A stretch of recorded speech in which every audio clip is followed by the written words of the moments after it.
Welcome to the first episode of our 2026-27 Premier League Match Week recordings.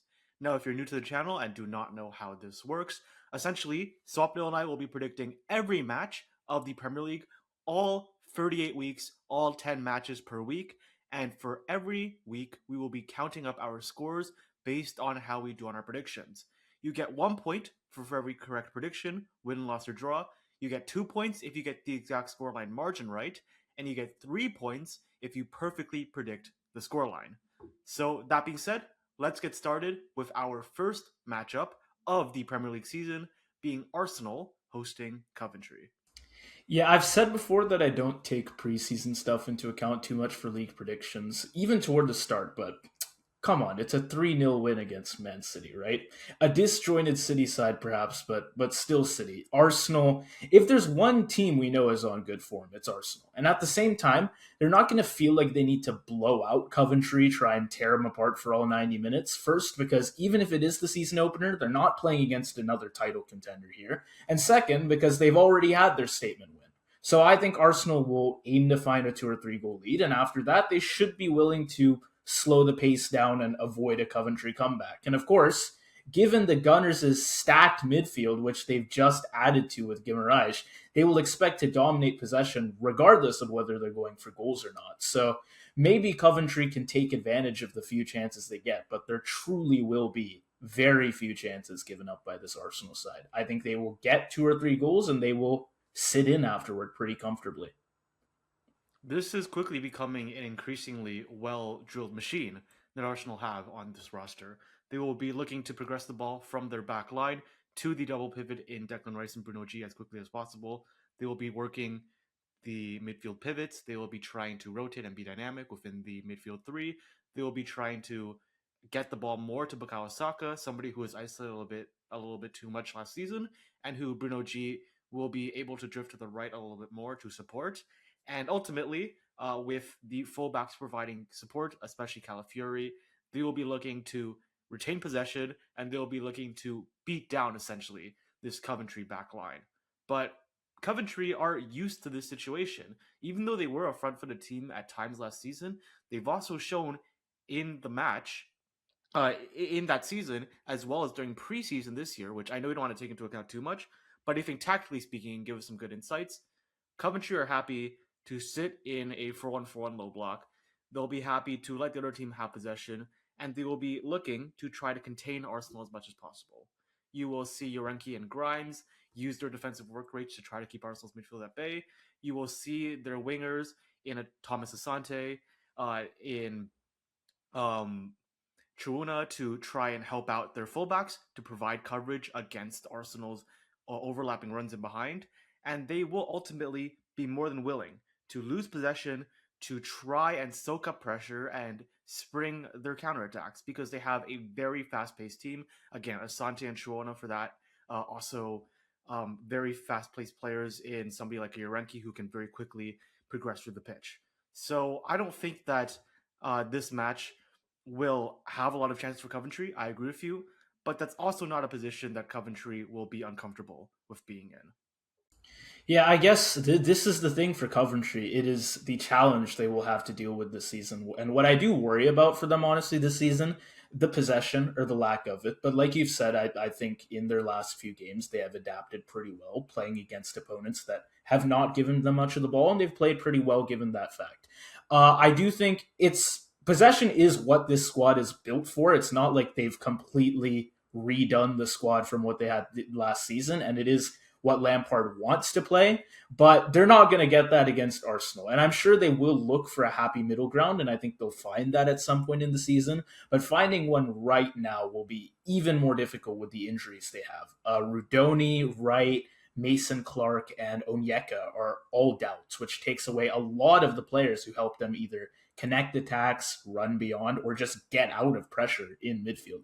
They have brought in Awoni for a stronger focal point, but right now, can they get close enough to Arsenal's box for that to matter? I don't think they'll do it that often. And in this match, again, I think they can adapt over the season. In this match, they will rarely be feeling the heat in their own half. Absolutely. And losing especially Frank Onyeka, I think, is going to be very difficult for this Coventry side to deal with, right? You need as much stability in the middle of the pitch as possible to deal with the overlapping runs, with the overloads that Arsenal will try to play in the center of the pitch. And Arsenal have a lot of offensive firepower, and you need all the defensive firepower to deal with that as you possibly can. Now, Coventry will try to sort of challenge that, will sort of try to fight back through transition. Very fast paced players, somebody like a Taiwo Awoni, who has quite a bit of pace and physicality to try to deal with Arsenal's back line. And while Coventry are missing players, Arsenal are as well. Their back line right now is missing two key players, with Saliba still injured from the World Cup, Yuri and Timber not ready to play yet. And so there are potential weaknesses here on the Arsenal back line. They will likely be playing Mosquera and Ben White as backups for the time being. And even though they signed Ezri Konsa from Aston Villa, he's unlikely to be integrated into the squad in time for this first match. But even with that in mind, Arsenal showed last season that even with their backups, they have a very strong defensive line. Like you said, Coventry are not going to have many chances.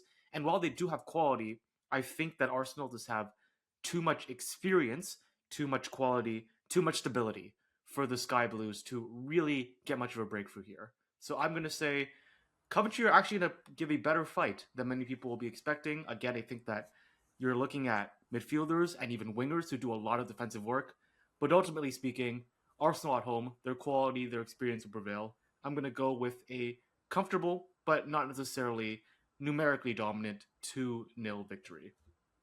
Okay. I'll take a 3-0. It's just, I see Arsenal starting sharp. I think they will take control early. And I'll say they get 2 goals in that first half. After that, they can sit back a bit. And naturally, Coventry are going to have to push out, right? So I think without trying too hard, Arsenal can get a third goal. Again, I don't want to diss Coventry. I think they will do really as best a job they can with this particular lineup they have available to them right now to try and find their chances to spring on the counterattack. It's just they have a weakened lineup and they're playing against the best squad in the league with the best midfield in the league. So there's not much you can do here. I'll go 3-0 to Arsenal, but I do think Coventry will definitely improve as the season goes on. I think we have already established this in the last video, but I rate Coventry significantly more than you, so I'm not surprised by this. But moving on, there is another newly promoted side that will be playing at home for the first time in 10 seasons in the Premier League. A team who I think neither of us rate too highly. It will be Hull against Man United. What are you thinking for this one? Well, Hull are a team we both criticized in our predictions for not having a very clear tactical identity. Their summer felt a bit patchwork with a lot of smaller additions rather than like one or two or three players you can confidently say raise the level of the team. But there is a style of play they will lean into here, which is just defend, stay compact, and make this really annoying for United to play out, right? And at home, in their first Premier League game back in 10, 11 years, that can genuinely carry them for a while. I think the crowd will be up for every tackle, every clearance, every counter. And if Solakis also has a strong debut in goal, I can see Hull dragging this deep into the second half at 0-0 still. However, this will come at the cost of any real effort to score, right? I don't think Hull have the players to go out for a win against United, and I don't think they want to find out if they do. So my only expected outcomes here are either a pretty crazy upset 0-0 draw or a significant loss. True. I mean, the one thing I will say though is that as favored as Man United is in this match, for whatever reason, at the start of the season, they always have the capacity to slip up and somehow end up losing against teams that they really have no business not getting 3 points against. So you can never be 100% sure with this Man United side, as good as they looked last season. What I will say though, this is a Hull City side which has many areas of the pitch which I think are not prem quality yet, and the fact that they're dealing with a few injuries is not going to help. Right, Hidemasa Marita, the new signing in the midfield, who will have to do a lot of defensive work for them if they are to stay up the season. He is gone, as is Charlie Hughes, somebody who started almost every match for them last season as a center back in the championship. They need all the quality, every player they can possibly get, and that is going to be very difficult to deal with. On the ball, they will be looking to bomb up long balls, especially on the left side, to Ollie McBurnley, their star striker from last season. You'll see somebody like Herto Dahl in number 10 who will be trying to enter the box as well, and then Liam Miller who and Bellumi, who themselves are still sort of dealing with knocks, with injury knocks from preseason, trying to provide the width for them. But as decent as this attack look at times in the championship, even though Man United, their defense can be at times a bit hit or miss, I think that they'll have enough to deal with the attack that Hull will be providing, right? Maguire, somebody who can pretty effectively deal with these long balls, deal with these crosses. Lenny Euro, who is only gaining more experience, and Sene Lamens, who has continued to look quite solid in net for Man United. So Hull are already not going to get many chances, and to be honest, I don't really trust them to take advantage of the few ones they do get in a match like this, even at the MKM Stadium. Yeah, I don't expect the attack to be that great, and I think United's backline will hold up as well. But to be fair, on the other end, United should obviously win this game, but I don't think it's going to be a pretty. I don't think it's going to be a pretty game for them. I don't expect to see a 3-0, 4-0 like is maybe possible for Arsenal. Man, you were excellent last season under Carrick, but this is still a side that is adapting to new midfield relationships, right? They've got a few injury issues, and now they have the expectation of being a UCL level team again. The actual UCL workload isn't there, to be fair, but I think the pressure is. And in preseason, I I don't want to pound too hard on one game, but there is the AC Milan loss people talk about. I think generally in their preseason, they lost to Wrexham as well, if I'm not mistaken. There were times where they've looked quite stiff, especially if their opponents would sit in for a while and force them to move the ball around patiently, that is the area where Tielemans and Santos will make the difference. Because if Hull stay deep, and I expect they will, United need those two to keep the tempo moving, find Bruno between the lines, and stop the game from just becoming cross and inshallah, right? Cross after cross into a packed box. The good news is United have enough technical quality and enough attacking options that they can eventually find a gap, and I do expect them to score. I just get the feeling it'll take them a while. So I will say now I think it'll be some kind of United win. Again, it's not going to be a pretty one. This is how United start their seasons, right? It is what it is for Always, them. always. Yeah. It never looks stable at the beginning of the season. And maybe this year it will be a little bit different. Obviously, Michael Carrick has looked incredibly solid so far for Man United. But I've made this point many times, and I think it is worth reiterating that Man United always look very strong whenever a new manager comes in, and you have to judge their first full season to know whether or not this is a true revival or an Ole Gunnar Solskjaer situation for this Man United side. What I will say though is I think tactically they are in a great position for this match. They will be happy to overload the midfield. They'll be getting that stability from whoever they play in that double pivot. Yuri Tielemans, Andre Santos, Kobe Manu. That is three very solid options that provide in different ways both defensive stability and ball progression. You have Bruno Fernandes, who I think will regress later on in the season as he has more and more games, but early on at least will be very solid. We saw this man win the Premier League Player of the Year last season. We saw him break the assist record. He has been incredibly solid. And then you have these inverted wingers, right?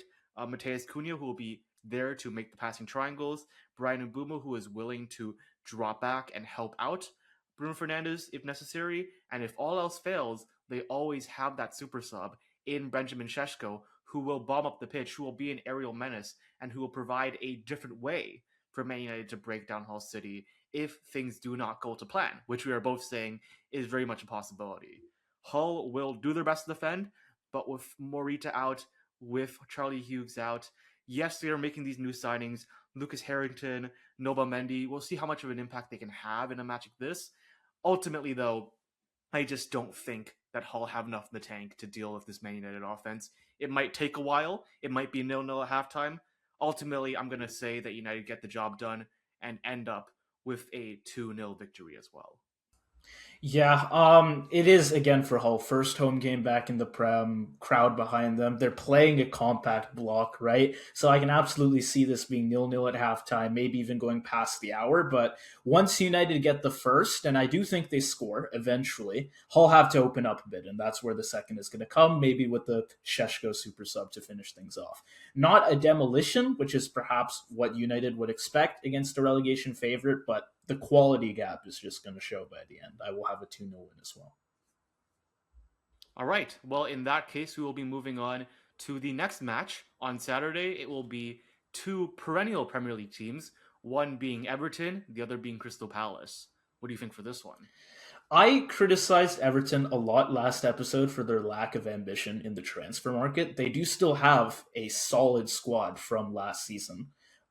These are the guys with Pickford and Njai, right? And they've kept their manager. So they have an early season stability that most teams are missing right now. And that's something I have to consider. Yeah, maybe they were unambitious, that could show up later. But for now, I think that is an advantage for them. What I also have to consider, though, is a few concentrated injuries in what is maybe the worst place to have your weak link against Palace, and that is the midfield. Palace have just gotten Adam Wharton back, and he's facing an Everton side with no Garner, no Irabunam, and potentially no Norgard. So Hayden Hackney will likely be making his Prem debut alongside maybe Norgard, but more likely Harrison Armstrong. I don't think Everton can secure the midfield very well here. And sure, they can go long to someone like Beto, but now you're missing a lot of the creative build-up from Iliman and Jai, and that's not something I think will work out too well for Everton. I think, honestly, they will struggle to progress the ball in this game. When Palace have got Wharton on and they've got a weakened midfield, I think they will struggle to progress the ball, and they'll just have less scoring chances as a result. And I think Beto, Barry were decent at the end of last season. I could see them converting whatever they do get. I think Njai is very dangerous as always, but yeah, chance creation might be a problem here. Chance creation might be a problem at the middle of the pitch. I agree, but there are also quality players who can just get the ball and who can get Everton into the final third by just progressing the ball and letting their players cook. Ilman and Jai, for example, played on the right last season because of Jack Grealish, but with Grealish going back to City, he's going to be back to a more natural position. Someone like a Merlin Rowe can drop deep, but he can also press up and be an inverted winger, which is how he's been played in preseason. Then you have Dewsbury Hall, who himself is a very drifty player, somebody who can play all throughout the midfield. And so, even though you're looking at some injuries, yes, for Everton, obviously perhaps Hackney may have to play. Harrison Armstrong, who last episode I said I think is a very underrated player, maybe getting his start for this Everton side. I don't really think this is as big of a loss for Everton's midfield as you're claiming. They have tons of quality here. They have tons of depth here, which will help. And while Palace have two very strong midfielders of their own, Daichi Kamada, Adam Morton, there are other areas of the pitch which I'm not so confident about. Everton's strength in the midfield comes through numbers, right? They like to overload the pitch. With two inverted wingers, they'll be doing that even more this season. With somebody like a Tierno Barry, who is able to draw back and be an anchor, that only makes the problem worse for Palace. And while they have a strong midfield of their own, it's ultimately down to two players. And once you bypass that, I don't know how much you can trust the Palace back three to hold the rest of the center of the pitch together. They looked very solid last season, but they lost Gahey in January. They lost LaCroix in the summer window. And I just don't know how much you can trust the likes of a Chatty Riyad, a Takahiro Tamiyasu, or a Kamvat. This is a severely weakened Palace defense, and in preseason, they looked very leaky in a lot of their matches. Yeah, that's fair. But I do think overall the roster is pretty solid for Palace. There hasn't been outside of the backline. There's not been too much change in the roster, which I think is again the initial stability in these first few match weeks is going to be helpful for Palace. It is much more about how the new manager Pierre Sage settles in and how he does when European matches start in a month as well. For now, Europe's not really a factor, and Saj and Palace can go to Everton with something close to their strongest team, a team that also fits Saj's style very well because his style is just very similar to Glasner's. Again, it's that continuity 3-4-2-1, lots of pressing and crossing. That's all well and good. Just one problem. It's like you said, the back line is pretty questionable right now just with the changes that have happened there. They're also missing Dean Henderson in net. And Walter Benitez was decent in their last friendly against Freiburg, but he is no Dean Henderson. I think he will let in at least one, even if the backline does a good job, and that's not a guarantee with this backline. With Palace having, again, I think it is the significantly stronger midfield with Wharton and Kamada, probably more of the ball. I think it's their game to win, but yeah, that back area could also lose the game for them just as easily, I feel like. Very fair. And what I will say, though, is that while we can talk about issues with both teams' defense, I think that there is also a clear weakness you haven't mentioned in Palace's attack as well. They have not been consistent last season. Mateta, we have clowned repeatedly last season, and while he has gotten back into form in recent months, he is obviously not the most consistent striker for Crystal Palace. And neither is Yermi Pino, one of their inverted wingers. A lot of the work for the second straight season will have to belong on the shoulders of Ismail Assar, somebody who can be very easily isolated and targeted by the Everton defense. Jared Branthwaite, who has suffered from injuries, will be available for this match, and that will be a huge benefit for Everton to try to contain the back line. You will be getting some width from the fullbacks, from Mitchell and from Munoz, but ultimately, getting as many chances as you want is not going to be useful unless you can finish them. And I am just not convinced right now that Palace are able to finish them. I agree with you; they'll get their chances because they have a lot of quality in the midfield. They have quality wingbacks, but I think finishing for Palace has been a problem all of last season. And especially away from home, I'm not so sure that Pierre Sage will be able to deal with that, at least right away. Yeah, yeah. I honestly don't think there's too much between these two sides. Again, Everton have got the better direct threat with Barry and Beto. Like I would take them over Mateta, right? They did both redeem themselves quite a lot at the end of last season, but I do just I'm not certain about how many chances they're going to get. No matter how efficient they can be, that is very much a concern for me. Um, I'll go for let's go for another 1-1 here. Or yeah, I'll do a 1-1. I think that's fair. I think Palace's midfield is really going to hold up Everton here, but at the same time, I don't trust Mateta if he gets like three chances to score more than one. I forget To score which game it even one, if we're was. being quite I honest. I forget exactly which game it was where he had a hat trick, but he could have scored like 5 or 6 or 7 goals. There was one of those games last season. I remember. Yeah, yeah, and you could put Sar up there, but again, it's like you said, he can be isolated. So there will be ways to deal with that Palace attack for sure. But again, it's just Everton. I don't see getting the chance creation to make it up on the other end. So I will say a 1-1 draw here. Everton is another one of those teams where I think from last episode, I clearly rate quite a bit more than you do. And I think that's going to be reflected in my prediction as well. Because even with them having to play some of their backups, I do not think that Palace can contain the midfield and attack of Everton as easily as you think they can. And even if they might not have as much possession as Palace might have, depending on how this game goes, just with how leaky, with how untrustworthy Palace's backline has looked recently, I still think that Everton will ultimately get their chances and get their goals. Palace will get their chances as well, but like we said, I don't think we can trust Palace to take advantage of said chances. And so, even though the way the game actually plays out, possession wise, and with who is in control, this may not be reflected in my scoreline. I ultimately think that at home, Everton will be able to smash and grab a victory here. I'm going to say Everton end up taking this one 2-1. Okay, yeah. And then our next match is going to be Forest and Leeds at the City Ground. With Everton Palace, two teams I had one after the other in my table. Same goes for these two. And also, like Everton Palace, we've got one team here that's a bit more stable and another dealing with a lot of change under a new manager. So, how do we think Forest are going to kick off things under Glasner? What are you thinking, Darian? Just to state, you had them, I think, 12th and 11th, right? And I had them Yeah. 13th and 14th. So I too have Leeds and Nottingham as two very, very similar sides. And I think that while there is a difference in obviously the preparedness, the amount of stability, the change happening, what's also very similar with these two teams is the play style, how they'll set up, the tactics, and the formation. Leeds with their 3-4-2-1. Glasner is somebody who likes to play a 3-4-2-1, but has looked more like a 3-5-2 in preseason with Nottingham Forest. Of course, wanting to take advantage of the striker talent they have, Igor Jesus, Chris Wood, and Arnold Kalumiendo. That being said, I think that both teams are very sort of similar in multiple areas of the pitch. Nottingham Forest having a very solid back three, I would say. Milinkovic, Murillo, and Usman Diomande, their new signing, somebody who has great ball possession, and also somebody who, alongside Murillo and Milinkovic, can be very strong defensively.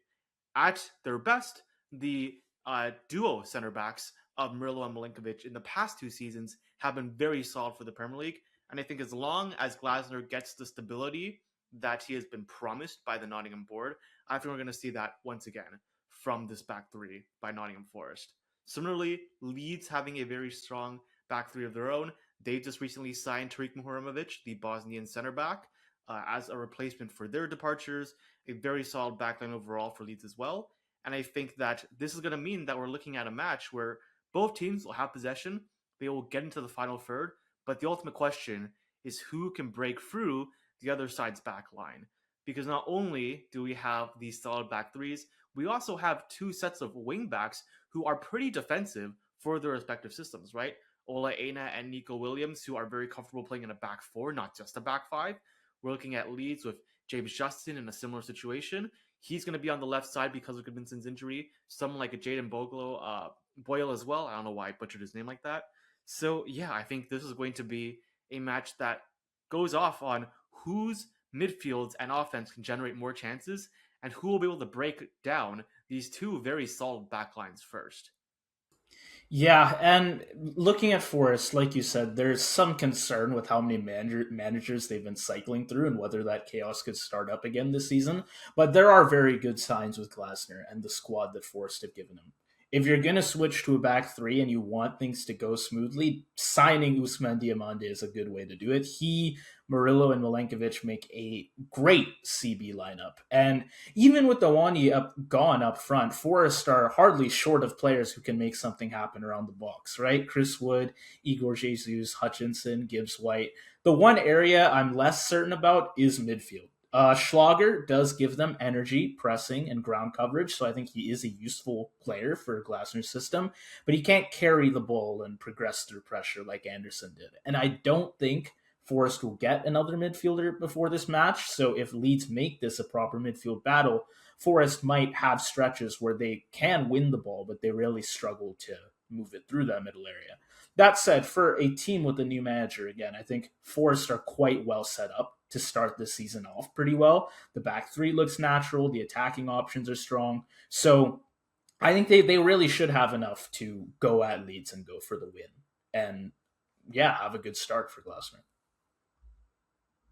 Yeah, I agree. And I think another problem with Nottingham Forest and the lack of progression from their midfield is that the 3-5-2 system is very different than the 3-4-2-1 that we've seen from most back threes in the Premier League so far. In a 3-5-2, your wing backs are way more important offensively than in a 3-4-2-1. I noticed from playing EAFC Mobile. That is my preferred formation.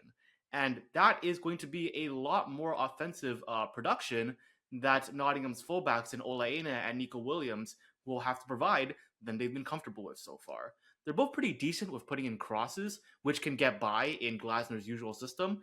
But in one word like this, where there are no inverted wingers, when it's just the front two and Morgan Gibbs White trying to both provide defensive coverage and also trying to come in, meaning he's not even a traditional number 10 really, I'm not sure whether or not those two fullbacks will be able to adequately provide that offensive help, especially given, like you said, how much Nottingham Forest's other midfielders may struggle to progress the ball. But Leeds, for their own right, I'm not so sure how they're going to do with that either. Obviously, in their 3-4-2-1 system, they will be more reliant on those inverted wingers to carry the ball up. Harry Wilson, for example, somebody who's very comfortable in that situation, having a very similar role at Fulham last season, and having started in Fulham's friendly window so far very well, in Leeds' friendly windows very well, but the rest of the pitch, a little bit of a question mark for me still, right? Noah Okafor, a true fox in the box, somebody who can position himself well to finish, to have good end product, but not exactly somebody who will progress the ball and provide much in the initial phases of build-up, right? The same way that Harry Wilson does. Dominic Calvert-Lewin, somebody who can also be a very clinical and experienced striker as well, but also not the most consistent last season, and I'm not so sure if Leeds can rely on him either. So Ampadu, Tanaka, very similar boat to, I would say, Sangare, Mamadou Sangare for Nottingham Forest. Or sorry, I don't know why I said that wrong. Sangare for Nottingham Forest, and Schlager, Mamadou Sangare, different player, different team. But anyhow, this Leeds side, I think, will also struggle a little bit with build-up. And ultimately speaking, it's going to be very reliant on just, I think, one key player, Harry Wilson, to try to break down Nottingham Forest's back line. Yeah, and with Leeds, I think another thing worth saying is Goodmanson is out, and in a back three system, losing a starting wingback can affect the whole balance of that side, the left side in this case. I don't expect Leeds to get quite the same width or timing on the left, and Forest can probably funnel more of Leeds' attacks towards Leeds' right. Though then again, Leeds can always go for 2v1s with Jaden Bogle and Harry Wilson, so I don't exactly expect them to struggle in attack. I think they will find good chances for themselves, but there may be an imbalance there. I am leaning toward a draw here. Forest have the home advantage, and I think the stronger like individual match winners on their team. But Glasner is still betting in, and I don't think they'll be fluent straight away. You rarely do have to consider that transition period in these first few weeks with so many new managers. And Leeds are naturally a bit more settled, and where there is change, it's mostly positive, like with Trafford in goal. So again, I think Forest have the better squad quality, but that's not necessarily going to show right now as they're just trying to get used to playing together. Both teams have the quality up front to score. Even still, I could see a nil-nil because their defenses, I think, are just very well set up. But I will go for a 1-1 draw here. Yeah, I'm also going to go for a 1 draw here. And while there are some question marks about both these teams' ability to build up, I think that Nottingham Forest will be pretty solid offensively as well. Harry Wilson has looked very good for Leeds in the friendlies so far, but I think we can say a very similar thing about Igor Jesus for Nottingham Forest, somebody who's been pretty reliable. Chris Wood coming back into form as well from his long-term injuries last season. But like you said, I think it's going to take a bit of time for this team to settle. I think these are two very evenly matched sides, as they've been saying throughout the segment. So ultimately speaking, I think both sides, as they settle in, might not have their best performances of the season right away. And I'm going to also go with a 1-1 draw to reflect that. Okay. Now this next match, Ipswich Sunderland, probably I think definitely the best chance for any of the promoted teams to find a result in this opening week. What do you think? Can Ipswich get a point or maybe even three? Do they have it in them? This is certainly a matchup where I think Sunderland will be the favored side, a team that has qualified for the Europa League vs an Ipswich side that has sort of been perceived as a bit of a yo-yo club recently, and who, at least on the surface, may seem like the vastly uh, weaker side. But that is sort of a perception I don't fully agree with here, to be quite honest. I think that Ipswich have made very good signings in the transfer window so far. And while I had them 19th in our last episode, I would have actually put them higher if I knew they were going to go out and sign Julio Enciso as a cam, the one position which for me, I think offensively was still a little bit weak after all of the other transfers made by Ipswich. And that Enciso signing, I think, gives us a clear understanding of the direction that Ipswich want to play. And I think it's a direction that's very well suited for the Premier League. That is to be defensive and to use a front four to take advantage of the other team in transition with very pacey players. Emerson will be the anchor, somebody who can be an aerial threat, but also somebody who can help in build up and get the ball to their very fast paced wingers. And then said wingers, especially Fatau, but also Maeda, will be there to provide that pace to take defenders on 1v1. And now you're adding in a drifty, dynamic number 10 in Julio Enciso, who can start attacks all on his own and will be very crucial to trying to break down this Sunderland's back line. A Sunderland back line which, by the way, will be weakened due to Omar Alderete's injury during the World Cup. Yeah, it's like you said, there is a perception of Ipswich as not a proper Prem team. Like they're there, but they just don't do what they need to do to stick around.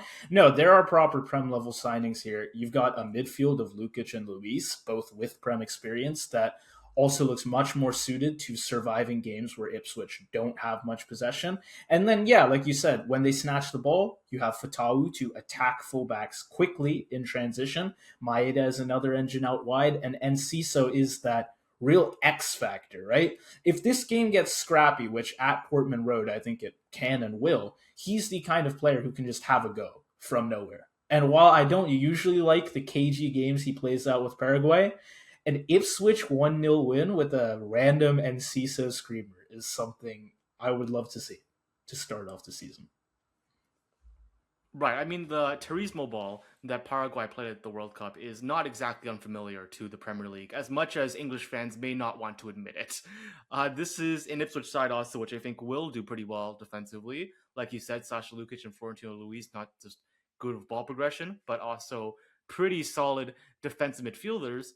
And Sunderland have a lot of quality of their own. Don't get me wrong here, right? Obviously, Granit Xhaka was a huge stalwart for them last season. Habib Diarra to have that physicality, to be a more front-footed midfielder, and then Sadiki as well to help with Xhaka in the double pivot. And funnily enough, even though Sunderland are, of course, the experienced Prem team here, relatively speaking, they'll also similarly be wanting to take advantage of their pace, right? Chemistine Talby, who had a greater role in this Sunderland side as the season went on, and who I think had a pretty solid World Cup, will be looking to have a bigger role at the Sunderland side this year. Romain Mundal, who had to fight for his starting lineup spot at Sunderland last season, who will also be providing that with. And hopefully, somebody who I thought would feature more last season, but who is seemingly going to be given a second chance this time around, is Simon Adingra, probably for now a backup winger who himself will be providing a lot of pace. And with Ipswich Town's somewhat questionable defensive record, I think Sunderland will be able to try to take advantage there with those pacey wingers and with somewhat of an anchor themselves in that striker role in Brian Brobby. So I think honestly, two much more similar teams playstyle wise than may be expected. I also think two teams that are more similar quality wise than expected as well, because again, Florentino Luis and Sasha Lukic are experienced Premier League players. Sasha Lukic started 20 games for Fulham last season, despite being injured for a significant part of that season. Florentino Luis, I think, actually a relatively brighter spot of a pretty terrible relegated side last season as well in the Premier League. So I'm not sure if Ipswich will be able to hang for the entire season, especially if injuries start to pile up, which often becomes sort of a breaking point for these new promoted sides. But I think for this very first match, I think they will surprise, and I think they will be the one newly promoted side that actually gets a result here. I'm going to go for a one draw. Okay, yeah. I mean, I don't especially rate Sunderland this season. I have them finishing pretty low, but that's largely because of Europe. I think they will remain a difficult opening day opponent with lots of continuity compared to most teams we're looking at, and lots of quality too, like Shaka, Lefay to slow the game down when they get possession, and they will get a lot of possession even away from home. And then Brobby pinning the center backs and holding up play so that Lefay and Isidore can run alongside. And because I expect Ipswich to be relatively aggressive, especially with the energy of the first match week and the home debut, Sunderland will get many opportunities for those exact plays on the counter. But of course, first week energy can be a big pro for Ipswich too. Sunderland will know that given how their debut against West Ham went last season. If Ipswich go direct into Emerson, Sunderland's CBs have to get tight to him and stop him from setting runners away, just as Ipswich's CBs have to do with Brobby. It is, like you said, very similar playstyle. But the bigger job might be around the second ball, where Shaka and the midfield have to stop Fatau, Maeda, and Enciso, especially Enciso, picking up scraps and turning them into attacks. So while the Black Cats will try to keep things clean, like I said before, Ipswich will get their stretches to play direct and play physical, try and catch that Sunderland backline off guard. The defenders will have to be great for Sunderland, and I honestly don't think that they're going to be able to keep a clean sheet here. I think Ipswich will find some decent moments for themselves, and I think they will be able to find their equalizer. It is a 1-1 draw for me. I think it's now the third 1-1 draw I've had in a row, because I could see different score lines for some of these games I predicted 1-1s for. Like Forest Leeds, again, I thought could be a 0-0. But with our predictions here, we have the rule where if you get the correct scoreline margin, you get 2 points, and a draw is basically if you pick one draw and you get a different draw as the scoreline, you get 2 points. So I'll just optimize for that, and yeah, it will be a result for me for Ipswich. I agree with you. I think they will get the first point. The Sunderland fans do not like us very much No. from last season, and this is not helping. This is not helping the PR right now, but we got to be honest. That is what we believe. We are both going for a disappointing start to the season for the Black Cats. But speaking of disappointing seasons, Tottenham certainly had that. Nearly relegated last season, but it's been a complete overhaul with Roberto De Zerbi. And on the other side, we have a pretty continuous, I would say, Brentford side. Mamadou Sangare, who I accidentally misnamed. I confused him with Nottingham Forest Sangare earlier on in the episode. He has joined Brentford to replace Jordan Henderson, and Brentford will likely be starting him in this very first matchup at home. What are you thinking for this tie? Brentford are not a team you should sleep on here. I know people will look at Spurs as spending their new midfield and naturally assume they'll dominate the ball in this game. Comfortable possession, then they can go out and score. But Brentford at home are still horrible to play against, as always, right? Under Andrews, much like under Frank, they are reactive, dangerous on set pieces, still looking to hit quickly through the wide players, get Thiago involved around the box. I think this is exactly the sort of game where that's going to work because Spurs are going to want possession. They're going to want to show that off, I think, with their new midfield. They're going to want to build through midfield, and Brentford can make Spurs very uncomfortable trying to do that by just pressing in the right moments, forcing rushed passes, and then attacking the space before Spurs can properly reset their back line. There is maybe a concern in Brentford's own back line with Sepp Vandenberg being out, but Brentford have the potential to more than make up for that with all those attacking threats of theirs. I think they will make this a proper back and forth game, as much as Spurs' big midfield signings might suggest otherwise. I agree, and if the fact that Tottenham under De Zerbi's system will want to play their fullbacks up so high could make this even more of an issue for Brentford. They have such pacey wingers, right? Kevin Schade, Dango Oatura, and they made even more signings in those positions to try to help out with that. Mamadou Sangare, somebody who can progress the ball very quickly, as can Mikkel Damsgaard, who will be the locked-in number 10 starter for Brentford. Again, a very continuous side, and a side that is looking out for blood after failing to qualify for Europe last season.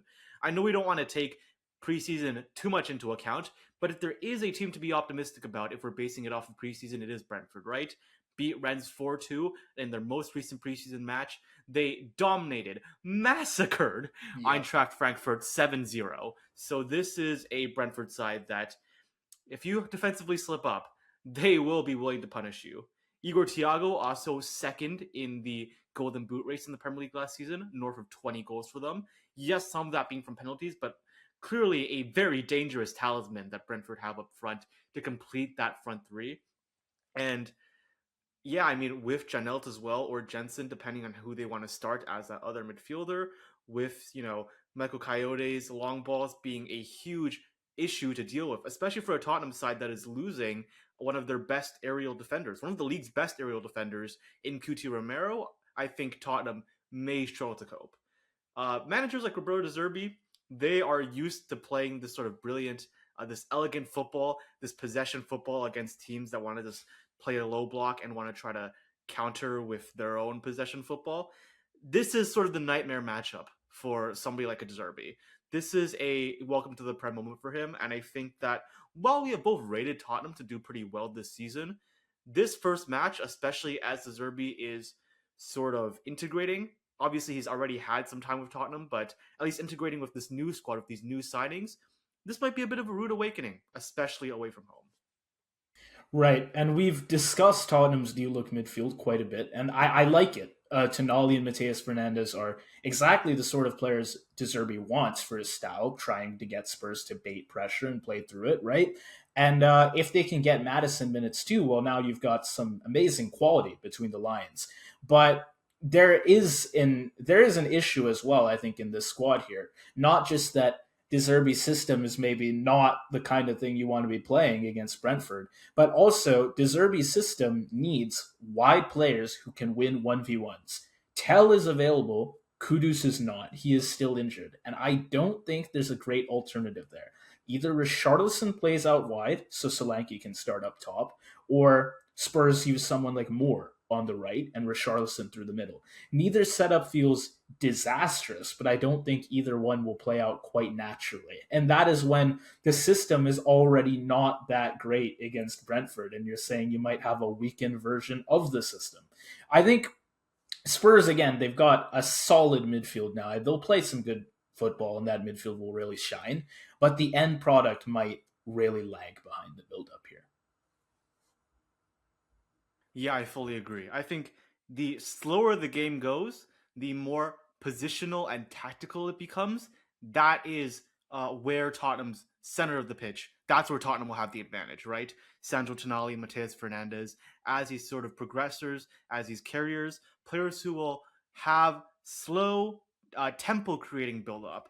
But like you said, even if they are able to control the match in this way, they have to finish their chances, and their chance finishers right now, a lot of them are missing. Dominic Solanke, who has already not had the most consistent season, with him out, I mean, likely you are going to have to start with Charleston one way or another, whether that is striker or right wing. Mickey Moore as well having to step up to a pretty significant role here. And so this is going to be a match where, again, I think Tottenham might be in for a little bit of a nightmare. They will be countered hard throughout the match. They will be dealing with a pretty decent defensive line, right? Even though Vandenberg is injured, Ayer was pretty solid at the World Cup. We saw Nathan Collins be pretty important for this Brentford side last season.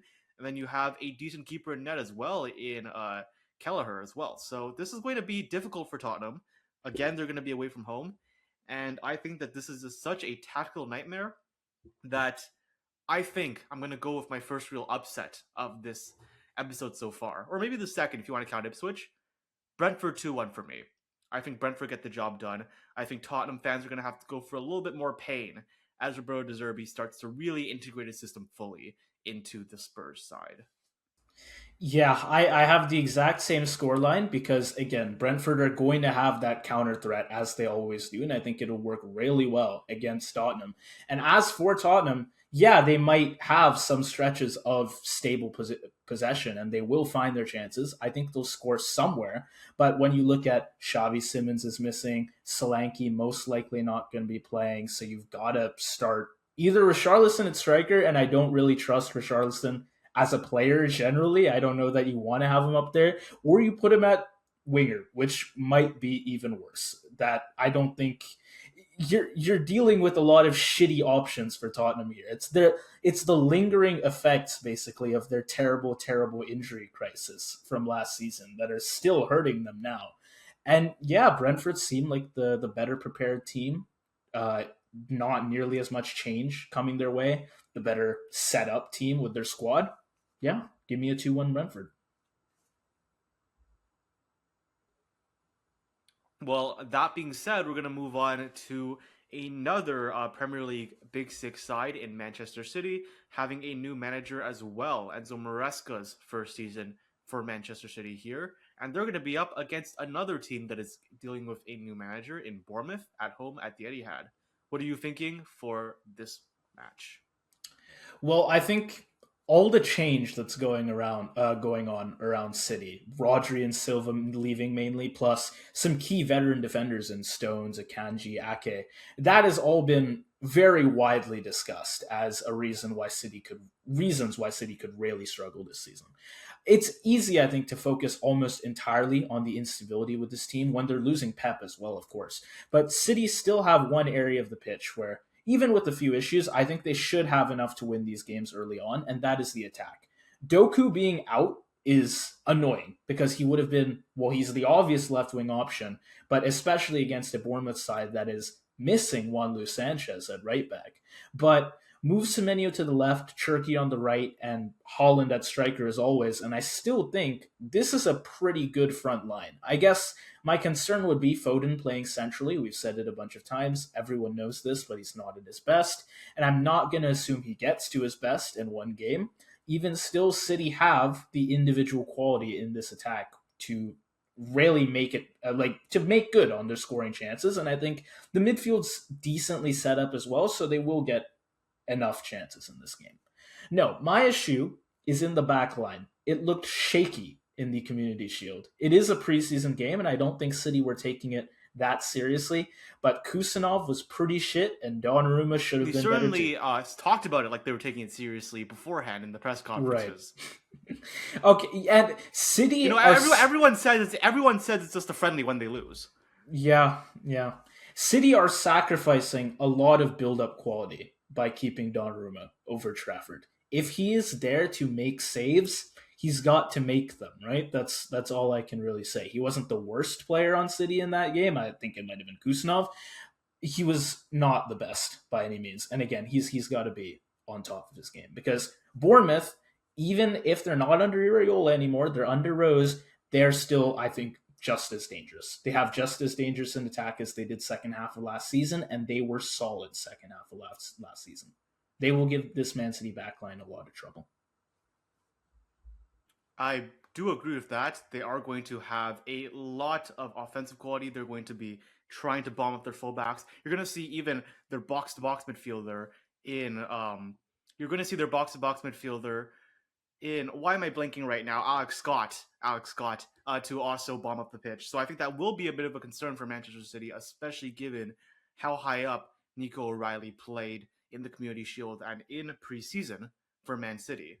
But I can make a very similar critique of Bournemouth, can't I? Right? When you're pushing up your fullback so high up, you're going to have to be dealing with the full ire of Man City's very strong offense, right?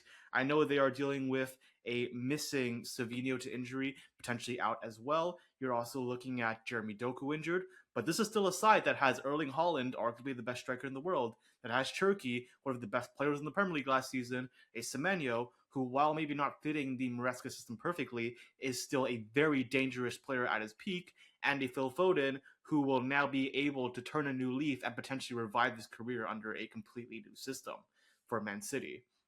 And that's not the only problem I have with Bournemouth right now. They're dealing with a lot of injuries in the midfield as well. There is no Tyler Adams, no David Brooks, no Eli Krupi, and Christie. Ryan Christie is also going to be suspended. There's a very real chance that their defensive midfielder here will be the inexperienced, or not inexperienced, but the relatively weaker Lewis Cook, which could be a bit of a problem against City's midfield. And I know that Anderson and Kovacic look pretty shit against Arsenal in the Community Shield, but I do think with this somewhat crippled Bournemouth midfield, I think they will be able to take much more advantage, especially with the help of that very, very strong front four from Man City. So we're looking at two sides that have some pretty questionable defensive quality, partially due to their playstyles, also partially due to injuries. And I think this ultimately comes down to firepower, and that's something that Man City have a lot more of. Early on in the season, especially at the Etihad, Man City tend to be pretty dominant early on, and their games end up having a lot of goals early on the season, whether that is for or against Man City. So I'm expecting that to happen once again in this matchup. Yeah, absolutely. I agree. And I love that Bournemouth midfield when it's at full strength. Guys like Tyler Adams, Alex Scott, Ryan Christie giving them energy, pressing, ball winning. But like you said, Christie is suspended. Adams is a doubt for this match. And suddenly the midfield battle looks a lot less favorable than it might have been a week or two ago, which is a shame, really, because the obvious route to hurting City is to test that new Rodri-less midfield, force some turnovers, and then get into the spaces before City's defense is properly set. Bournemouth can still do some of that through Scott, Tavernier, Kluivert, Evanilson. It's in their blood to be aggressive in that way, and I think they will be. But then you also look at Krupi is out, Adley and Brooks are doubtful. They're missing a lot of useful players and even depth players to help them keep up the pace in this game. I think they will score. I'm not sure they can sustain the pressure long enough to get a result. And as for City, yeah, it's more open than they would like because that midfield is very much still in an adaptation and transition phase. And I don't fully trust the defense either, like I said, with what we saw in the Shield. But it's like you said, they just have too much attacking quality. We are looking at Haaland here. This is the team with the top scorer of last season. And I think The top scorer of like every season yeah, since he's been in the since Premier he's League. made his debut, they will eventually have too much. I think it will be a very back and forth game. Or alternatively, City get their goals, and then if you remember the 5-4 Fulham, where Fulham came for a comeback and almost made it there, could be something like that. Either way, it will be a narrow 1 goal win for City, and I will say specifically it is a 3-2. Wow, 5 goals in this match. I'm going to go one less. I'm going to say there's 4 goals in this match, and I don't think it's going to be that close just because Bournemouth, again, I think are dealing with the more serious injury crisis in this match, especially away from home. We saw Bournemouth in their first game last season against a very similarly aggressive side in Liverpool. That game ended up being 4-2. I don't think it's going to be as crazy as that one, but I do ultimately think a lot of goals are in store here. Bournemouth will get theirs, but Man City will get more. And I think that even though Man City, of course, don't have the best defensive stability with how high up they want to push up their fullbacks, I think it is still better, right? They have a lot of options there. Gehi, Kusanov, Diaz, Guardiola. I think Man City will do a relatively better job at, let's say, keeping Bournemouth's attack somewhat in check. And because of that, I'm going to go with a 3-1 win for Man City. Okay. Then our next match is going to be between, well, just like the last one, two teams I think we both got around the European places in the European race, both of whom should have at least one eye on UCL football this season. Brighton v Aston Villa. What are you thinking here? I'm thinking this is going to be a very good match, and I think a match that will really showcase the tactics of both these sides because they have very different tactics, to just put it simply. I'll start with when Brighton are in possession. When Brighton are in possession, they will be looking to overload the midfield with at least one of the fullbacks pushing up to the midfield and the striker dropping back. Now, I'll circle back to that striker thing in a little bit, and I think you know why already, but I'll tell the audience. But the first issue of that is that normally this is done to allow the wingers to get into 1v1 positions. Now that's all fine and dandy when it's Matoma and Minte playing for Brighton, but both of them are likely to be out for this match. That means that youngster Zadok Yohona will likely be starting at left wing, somebody who is very good 1v1 to be fair, but is also a little bit raw. Not a lot of experience, he's only 19 years old. We'll see how he does in this first Prem match, and we'll also see, and this is quite unideal for Brighton, Diego Gomez likely having to play out of position as he's starting right winger for Brighton. That was their long-term solution for when Minte was injured for long stretches of last season, but it's of course not ideal to the way Brighton want to play. They want to have wingers who are going to be aggressive 1v1 and with stretching, right? Since they're not getting a lot of that from the rest of the starting 11. And then there is the striker issue. Last season, it was Danny Welbeck who held the line down, but he's, of course, now at Chelsea. Evan Ferguson is injured. They have a couple of young Greek strikers as well who are lacking experience. But very recently, I think just literally one day before recording this, they have signed the Canadian prodigy Promise David to be the new striker for Brighton, presumably their new starting striker. But he was just announced. I don't expect him to be in the starting lineup right away, so I think we are likely to see Rudder play out of position and perhaps Promise David a little bit later on as the game progresses. Yeah, so you are losing Welbeck, which does take away goals and experience, a lot of clever link up play. I don't think Brighton will suddenly fall apart in attack. Rudder at striker is maybe not where you want him, but I think for now he can give them that central threat. And of course, they've got lots of technical players behind him to keep Villa defending for long spells. They have brought in Promise David, like you said, on loan. Don't think he'll be playing just yet. Even without him, I think the Seagulls will be fine at striker for now. But yeah, Brighton do have some significant injuries for this early game. Same for Villa, to be fair. We'll talk about that. But Brighton are missing Minte, Baleba, who might go to Man U anyways, by the way. And then Mitoma, I don't know that it's confirmed. It's like a will he, won't he. It's maybe a 50-50 as to whether he plays. But not having Minte is bad enough, as is. And yeah, if you're missing Matoma, that's a real problem. That's all I really have to say. It's Brighton are one of those teams that in a season of lots and lots of change, they have a lot of continuity, right? And we know their tactics, things go pretty well with them. Of course, with Brighton, they lose quality, they replace it, and we're all just waiting to see which new player becomes the next one that everyone says they knew about already and they knew was going to come to prominence. We trust their signings, we trust their tactics, but it is the injuries for me and for them and for Villa that are a real source of concern here. Those attacking injuries. Yeah, and just to be clear, if Zadok Johanna and Promise David end up being the next superstars, we called it all along, and if they don't, we never said anything about them. Now, as for Aston Villa, I think they're actually very well positioned for a tactical matchup like this. They'll be looking to play a 4-4-2 mid block out of possession with the cam stretched up with the striker as the two players who will be pressing, and then everybody else sort of more willing to just drop back in behind. Now, Johan Manzambi is the replacement that they signed for um, Morgan Rogers, who's now left for Chelsea, but Manzambi is likely not going to be playing for this match just yet. And what Villa have done in preseason in the UEFA Super Cup to replace him has been playing Buendia as the number 10. I assume that that's going to be what they're going to do in this match, and I think that that defensive tactical system is going to make a lot of sense against Brighton. Why? Because I think Brighton may be prone to losing the ball, partially due to their injuries. And when that does happen, Brighton are in a lot of trouble in their defensive shape, right? In this system, we're going to see the wingers very quickly move up, which will be a problem because since Brighton already moved one of their wingers up to the midfield, they will be lacking in width in transition. They'll also be playing laser fast football, trying to progress the ball, whoever regains the ball in that 4-4-2 shape, trying to progress it as quickly as possible to the striker, who ends up playing as a little bit of an anchor, and then their cam, who will be very dynamic. So likely Buendia to be filling one of those roles, and then on the whiff, we'll be looking at uh, John McGinn, who has looked very good in the last few seasons, as well as Alejandro Garnacho, who I know we like to meme on quite a bit. But again, if you want to play him well, it will be in a system that relies on transition and 1v1 threats, right? So, at least tactically speaking, I think it is a good fit there, to be fair, for Aston Villa. Now, one issue is going to be the striker weakness, as you know. Uh, Watkins has not fully integrated into the squad yet. He might be starting for now, but he's already agreed personal terms to go to Saudi. And even if he does play for this one match, he won't really be fully fit.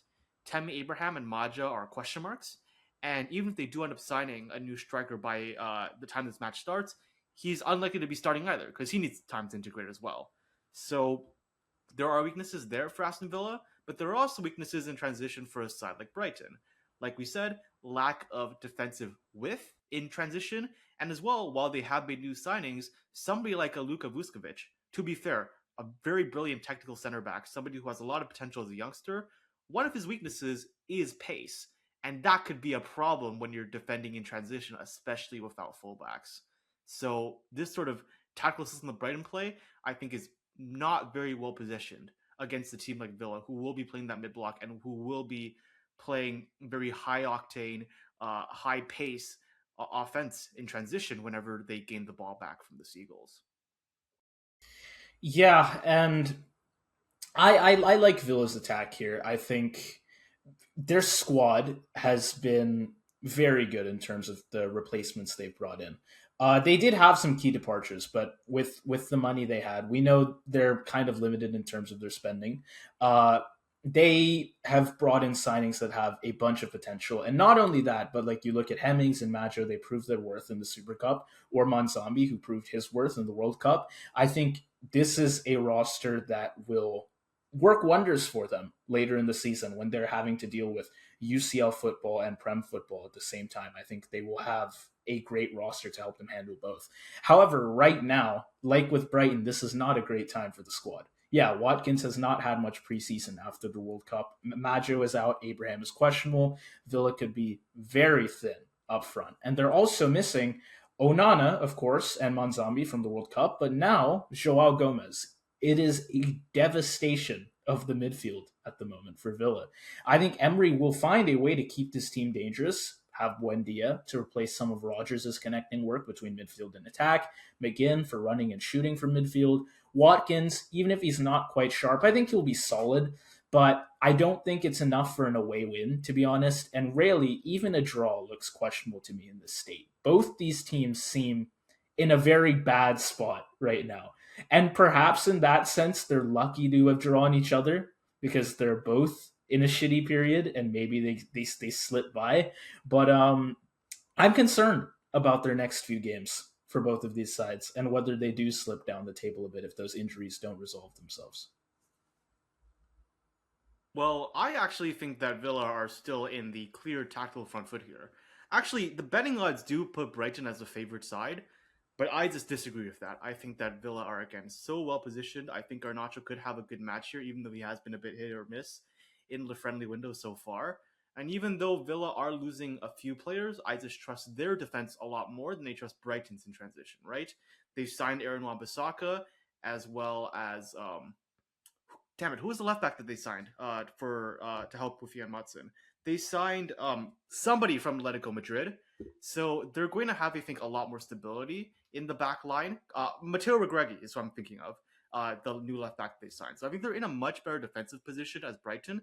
And while I do think both these teams, like you said, a little bit questionable offensively right now, I just trust the way that Unai Emery is going to set up this Villa side a little bit more.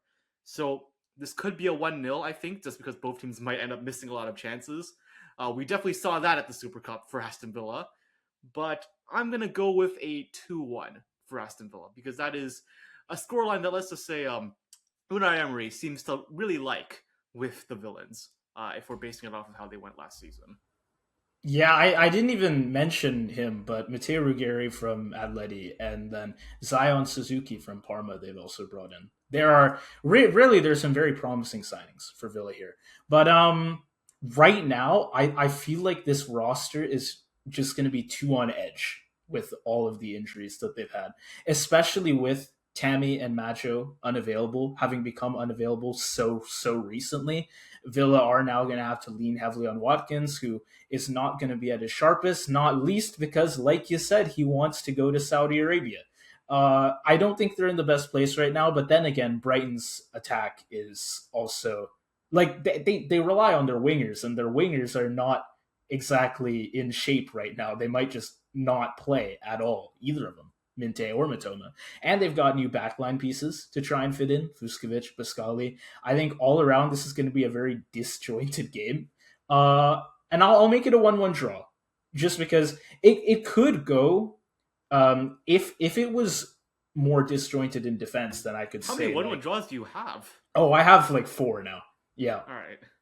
So for these two teams, they're disjointed in attack, right? And because of that, I think, like you said, they're going to struggle with their chances. If they were disjointed in defense, I could say this could go a number of different ways. But in my mind, they're each just going to struggle to score. They have decent quality, but they're all over the place right now. I'll give it another 1-1. I mean, if the Super Cup is any indication, I think you do have a good point. So yeah, fair enough. Maybe I overshot the goals a little bit in this match, but that brings us to, I think, the marquee matchup, if there is one, of this first Premier League week. It will be the new look Geordies at St. James Park up against a new look Areola Liverpool side. That it being your club. So what are you thinking? How do you think Liverpool are going to do in this first matchup of the season? Well, I think it's worth talking about Newcastle first. They are a really hard team to read right now because there's still quality there, but it's obviously not the same core we've been used to seeing. For years, their midfield was the heart of the team. It was Guimaraes, Tonali, Joe Linton. That whole group gave them aggression, control, ball carrying, and just a lot of the emotional energy they played with. They were match leaders as well, pitch leaders. Bruno and Tonali are gone. Joe Linton, I think, is out for this game. And suddenly, that strongest area of the pitch for you looks like the biggest question, which I think was probably still the expectation coming into this game. But again, if Joe Linton's out, it's even more so. Ramsey and Bamba are quality players, but Liverpool for your first game is a real test. I think Newcastle will have to try and make this ugly. It's maybe not how they'd play if I don't think it's how they'd play if Bruno and Tonali were around. But again, they're adapting, and I don't think they're going to be playing at their best. So they might try to they might have to succeed playing their worst football instead. I don't know. And the crowd will spur them on. And if they can manage to stretch us, if they can stretch Liverpool, they have guys like Barnes, Alanga, Wissa, who can attack space. But I don't know if Newcastle really have the midfield structure right now to really sustain pressure on us. And I think if we can put up a strong pace on our own, and it's not a guarantee, but Iraola has been helping train the squad toward that, Newcastle might struggle a bit to keep up. Well, there is still the question mark of your own midfield, right? That hasn't been the most consistent over the last season, and that's still a part of the pitch that Areola is trying to fix. Obviously, look, Newcastle have lost some big names, right? Sandro Tonali, Bruno G, and it will take some time for the likes of Anala Bamba and a Sean Stewart to try and integrate into this lineup. But ultimately, Newcastle will be happy, I think, to let Liverpool have the possession, and they will be the ones who will be trying to take advantage, I would say, on the counter. And Areola Ars is still happy to be in possession if he wants to. You do have a high octane offense, but I think Newcastle with Yasla are in a position where they can be a little bit more tactically flexible with their new signings. Right now, I would say that Liverpool are still dealing with some problems on the defensive side. You don't really have a very strong back four right now, for being completely honest. Virgil van Dijk probably still the most reliable on that lineup, but you've lost Konate. I don't really trust Araujo as a replacement, or Jacquet, whoever you end up starting. And then you still have the glaring fullback weaknesses, right? Milos Kerkez and Milos Kirkes and oh my goodness, help me out here. Why am I blanking again? Frimpong. Frimpong. Yeah, Not really the most reliable back four, at least, defenders. And yes, Newcastle have lost quite a bit of quality here, but Anthony Alanga and Harvey Barnes are still very comfortable as byline 1v1 wingers, and I think that could be a bit of a problem against your back line. And then you have the physicality and aerial threat that somebody like a Voltemade, who starts at more of a number 10 role, but can drop inside and be a secondary box presence alongside Johan Wissa. I think that could be a pretty significant issue for Liverpool to deal with. So one sort of dimension is controlling the match and controlling the midfield, which I do think Liverpool will still ultimately do. But then there is the transition threat that Newcastle will provide. They have so much pace in this new look offense, and I just don't really know that your defense will be able to cope with that very well. yeah, that's fair. I guess the reason I am fairly positive for us going into this is the attack and the press, right? That is what we are going for under Iriola, and there are still some questions there, but I think it is starting, like things are starting to clear up under him, as we've seen in preseason. And again, I don't want to rate preseason too much, but for us, we have been trying to get back to a style that we really lost last season under Slot. Just the ability to press was lost by these players. But no, it's working out now. Isak and Verts are beginning to connect well. Gakpo even looks very sharp. I think Frimpong, I mean, again, defensively he can be questionable, but on the like going forward, he is finally the player we thought we were getting, and hopefully, as seen against Como in our final game of the preseason, we can be very direct, break through that uncertain Newcastle midfield, and really test the back line. If there is one obviously big concern, it is the midfield pivot, right? I would want probably one more energetic DM and one more disciplined one. Our fullbacks already push up high as is, so we don't want to leave huge spaces in front of the CBs. And I would think McAllister would be the optimal choice alongside Soboslai, but it's not looking like he'll be available given he's still resting from the World Cup. So we will have to see how well composed and how well positioned Gravenberch can be alongside Sobo, or even if Trenioni gets some time as well. But even if the midfield isn't perfect yet and might not be great for the rest of the season, like it could be a question mark for us a lot of the way through the season, for now on this first match day, I still trust our questionable setup with more established players versus the immensely changed midfield that Newcastle currently has to sort out. That is my honest opinion. That's fair, but again, I'm still not sure about your actual ability to take advantage of the chances that you do get, right? I mean, first off, like Lewis Miley and Alaji Bamba, they are pretty solid players. Bamba, especially as a defensive ball winning defensive midfielder. And while I do think that you guys are ultimately going to win the possession battle, are going to probably win the midfield battle overall, the one area I'm not so sure about for you guys in possession is the actual attack. I think CoDaKrew is probably going to do better this season under Areola. He is more of an inverted winger, but that will take time.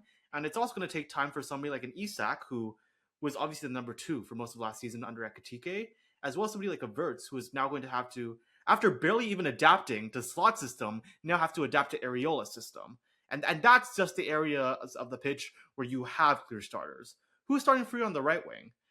It could be Dominic Soboslai being out of position again. It depends on how you want to line up your midfield.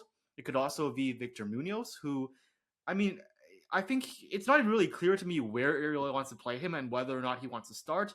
You'll probably understand that a little bit better than me, but I'm just not very confident on the way that Liverpool want to set up their front four right now. I think this is definitely something that Areola is going to figure out as the season goes on. There will be the key players who he relies on, just like he did at Bournemouth. We think of somebody like an Antoine Semenyo, somebody like a Ryan as he came in as a replacement. But I think so far, based on preseason, not super clear to me who exactly those players are right now on the Liverpool front four.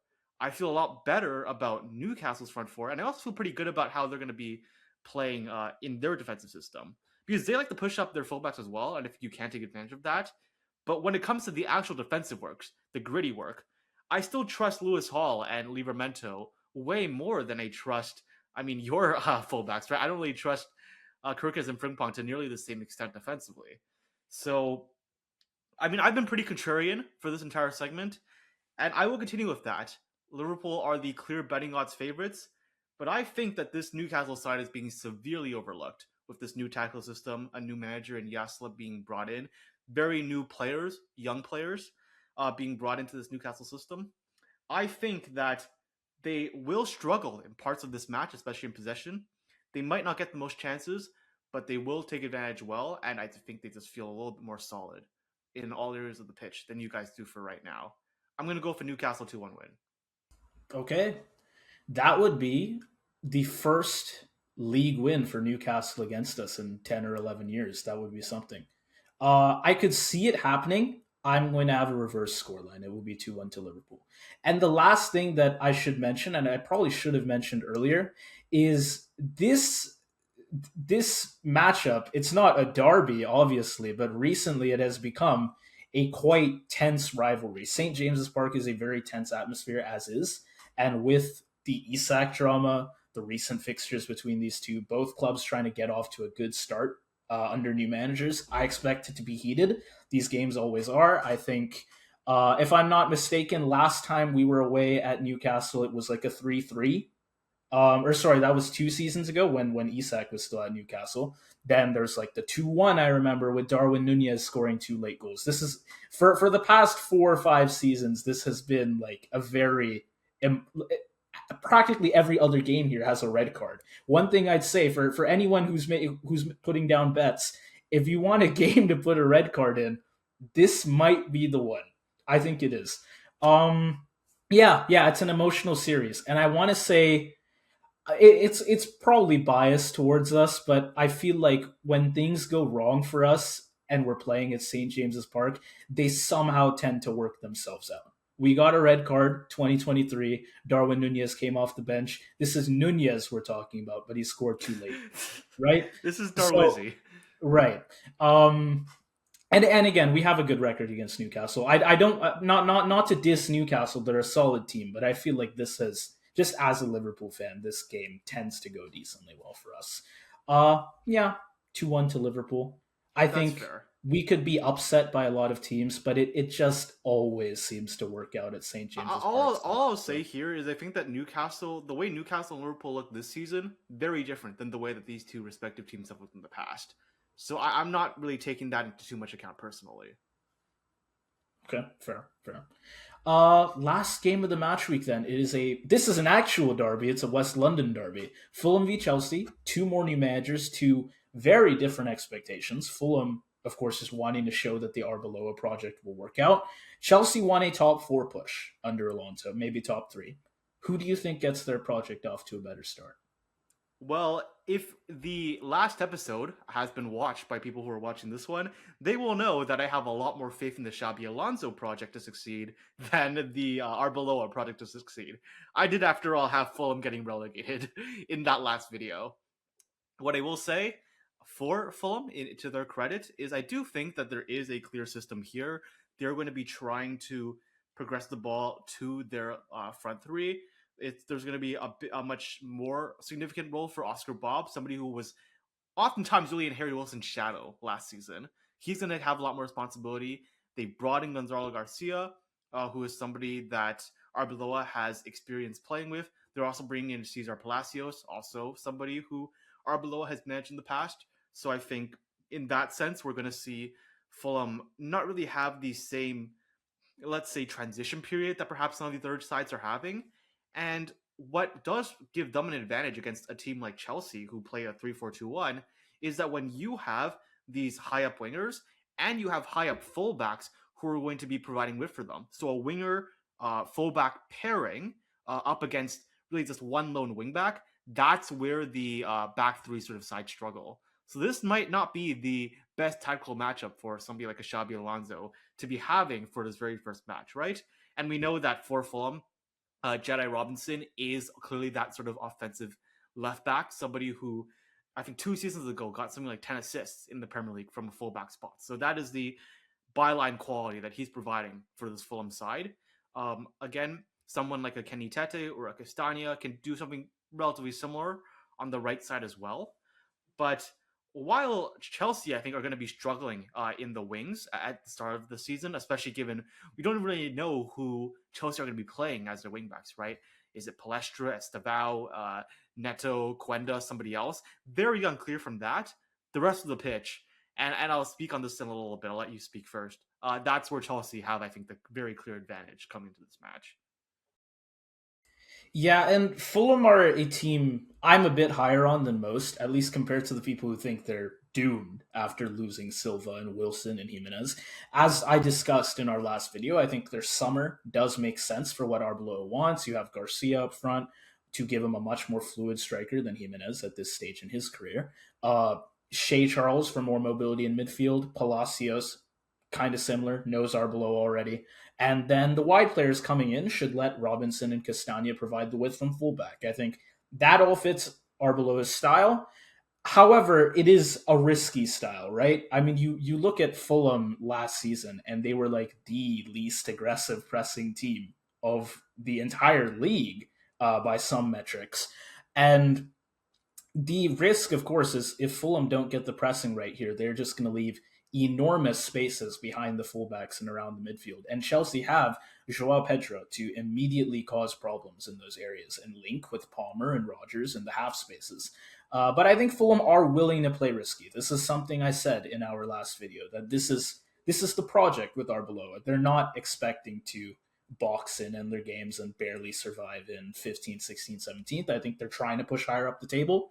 They will make that push here, and in doing so, they will probably make this game a lot more awkward for Chelsea than people expect them to. I think that they will be more awkward offensively, but defensively, that's where I'm losing a little bit of faith in Fulham here. Yeah, They've lost sure. Issa Diop to Ipswich. They're going to have to start Calvin Bassey, who, as good as he can be for Nigeria, not solid whatsoever for this Fulham side last season in the Premier League, at least. So I think that given we have this new like Chelsea offense, they have pretty solidly integrated to Xabi Alonso's system already, I think. I remember at the start of preseason, they were still playing a 4-2-3-1. People were questioning whether or not they would even play a back three. They've already fully transitioned to that. And then just look at the quality they have in that front three, right? One of the best front threes in the Premier League. Morgan Rogers, Joao Pedro, Cole Palmer. I made this point to some people who thought I was too bullish on Cole Palmer. We have to mention that he, I don't think, was played very well by Enzo Maresca and especially by Liam Rosignol last season. He was often either played as a byline winger, which he can play as a right winger, but he's not a byline winger. He's more of an inverted winger. So that was not really very optimal for him. Or as a number 10, he often had to provide a bit more defensive coverage than he would like because Enzo Fernandez was not the most responsible box-to-box midfielder, defensively speaking. So now he's going to be in a much better spot. They're going to be playing this hyper-offensive style of football, which very well suits Cole Palmer, and it also very well suits Morgan Rogers because that's a very similar system to the one that he played for Aston Villa. You combine those two with a very solid Premier League striker in Joao Pedro, who, when even the rest of this Chelsea side was fucking falling apart, he was still the one solid part in their offense. So I think Chelsea, offensively speaking, I think they're going to humiliate Fulham. I don't think Fulham are ready at all offensively. And even though Chelsea did not have the most consistent season last year, I think it was their first or second game of the year where they scored 5 goals on West Ham's heads. I'm not going to say they scored 5 goals against Fulham, but Fulham, a team I think is going to go down this year. West Ham, a team that went down last year. I just think that we're in the cards for a pretty convincing first match for Xabi Alonso here. Yeah, I mean, you have a great attacking roster here for Chelsea. You've got Joao Pedro to drop off, pull Fulham center backs, force them in awkward decisions. Meanwhile, Palmer and Rogers are there to attack the gaps around him. Those three will be so dangerous. Plus, if Fulham's wide players play narrow like you expect them to under Arbeloa and their fullbacks are pushed up. Now Chelsea's wingbacks, particularly Palestra, should also get some space to receive wide, and they can start pushing from there as well. So you practically can get, whenever Fulham do slip up, a full frontline press from Chelsea, and I think that's where the game will swing. Fulham's press will make Chelsea work to start, but once Chelsea get that past that first wave, they have exactly the type of movement and individual quality to punish those spaces that Arbeloa's system is inevitably going to leave. As the game goes on, I think Fulham will tire and Chelsea will start to find more and more chances to do just that. So I think Fulham put up a good fight. I could maybe even see him scoring the opening goal, but Chelsea will have too much quality up front once they break past that press, and they will rack up the goals. I will give them a 3-1 win here. I also am going to go with another 3-1 here. My second of the week after my City 3-1 win against Bournemouth. Again, I think Chelsea have way too much quality here. I think they're heavily being underrated, to be completely honest. I mean, even Enzo Fernandez will have a little bit more freedom to drive up the pitch because Moises Caicedo will be that sort of anchor in the midfield for them. I'm feeling pretty confident. I'm feeling pretty bullish on this new Xabi Alonso Chelsea side. I think we might see a bit of a rotation issue, some locker room issues because this is still a pretty loaded squad. But that's going to be, I think, more of a problem later on in the season. In this first match, even away at home, especially in a London derby where Chelsea will be very fired up, I think this is going to be a pretty perfect start for this Chelsea side. I'm going to give Fulham their one goal, right? I think there will be perhaps some problems on the whiffs for Chelsea to deal with, but they ultimately just have way too much quality, way too much offensive firepower. It's going to be a new start for this Chelsea side. So, yeah, I'm feeling pretty good about them for this very first match, at least. Yeah, yeah. So that concludes then our predictions for the first match week of the Premier League season. Not too many marquee matchups here, but I do think with those three promoted sides, right? So much doubt that has been cast on them. Can any of them have any sort of success this first match week? That is going to be very interesting. And of course, if I have a personal recommendation, it is that Newcastle Liverpool game because I can tell you it is going to get spicy. Yeah. But Absolutely. that said, what do you guys think of our predictions? What are you guys predicting for this first match week of the Premier League?